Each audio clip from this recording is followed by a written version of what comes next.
Hey guys, Professor Bill, Comic Book University, and Second Coming, issue number 3. I'm going to tell you 5 things about this book after I tell you about who made the book. Let's get started.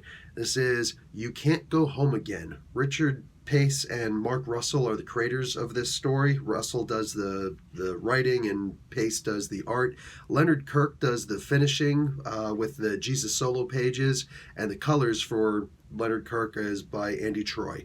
Rob Steen does the letters, and yeah, there's also another story here, Regicide, another one, The Pitch, another one called Ghost, and the covers are done by Amanda Connor and Paul Mounts, and a variant by Richard Pace himself. Ahoy Comics does everything. You can check out all down here and pause and zoom and do whatever you need to do to see everybody who does all that good stuff. Anyway, this was a good book, man. I usually say that, but I really like this book a lot.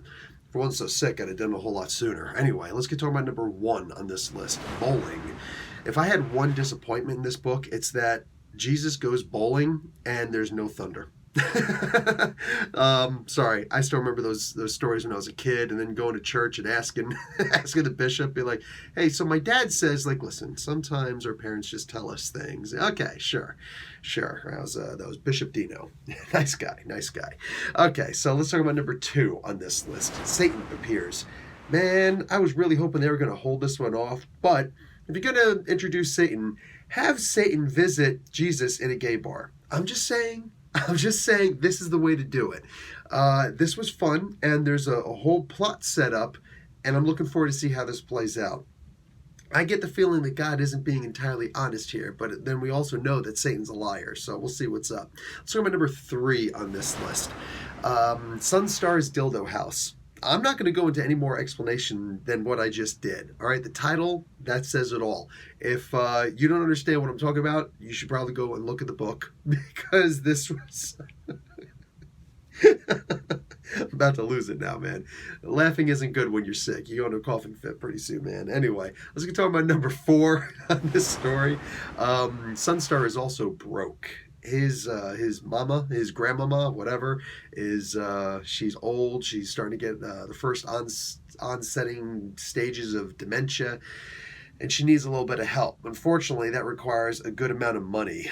Yeah, capitalism, wonderful, right? So he's gonna have to try and find a way to make some money to give her a top dollar kind of lifestyle, because he can't take care of her. He doesn't know how to. He doesn't have the resources to, especially when you got dementia. That's not an easy thing to do, right? So private nurse care and all this stuff, he can't afford that stuff. So he's got to do what he can on the pitiful amount of money that superheroes make. Let's get talking about number 5 on this list, and this is Jesus Accurate. You know, I say this is pretty much always going to be my number 5 for this book, unless they do something completely absurd. But this book does still feel very Jesus accurate. When Jesus comes out of the gay bar and he gets accosted by the what do you call it? The I don't know if he's evangelical or not, but whatever he is, this guy who claims Christianity, and he's all like, you and your partner over there, you guys are going to wind up going to hell and stuff like that. You can't be gay. You know what the Bible says about being gay and stuff like that?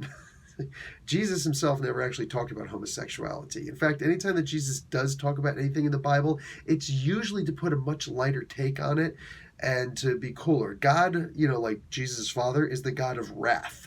Jesus is the God of forgiveness. Even in the DC Comics, think about it. The Spectre disappeared for 33 years or so from the face of the universe. Why? Or at least from Earth. Why? Because it didn't make sense for God to have his judgment and his wrath and his vengeance on the earth while his forgiveness was also on the earth at the same time, right? So Jesus is the forgiveness of God. So it's not so much that anything goes. I mean, for crying out loud, even Jesus can get angry. He got angry at the money changers, right? But when you look at this, this is a really good take on Jesus. He can get frustrated. He can get angry. He can also get despondent, absolutely. Jesus can be wrong. Jesus can call for, bring swords. We got 2. That's enough. Then when you go and cut somebody's ear off, whoa, whoa, whoa, whoa, whoa, whoa, let me fix this guy's ear really quick. Magic, healing powers through the, favor of my father. And then just, okay, listen, we're not going to cut people with the swords, okay? Maybe we're just going to like shake them threateningly, but we're not going to actually hurt people with them. Like, that's who Jesus is. Jesus can make mistakes. Jesus can do a lot of things. And that's why I say this comic book is very Jesus accurate. So I enjoy reading this. And I'm telling you right now, if you want to know how many like hard-nosed conservatives who claim Jesus are triggered by this review or, this comic book and this review, just look at the number of dislikes.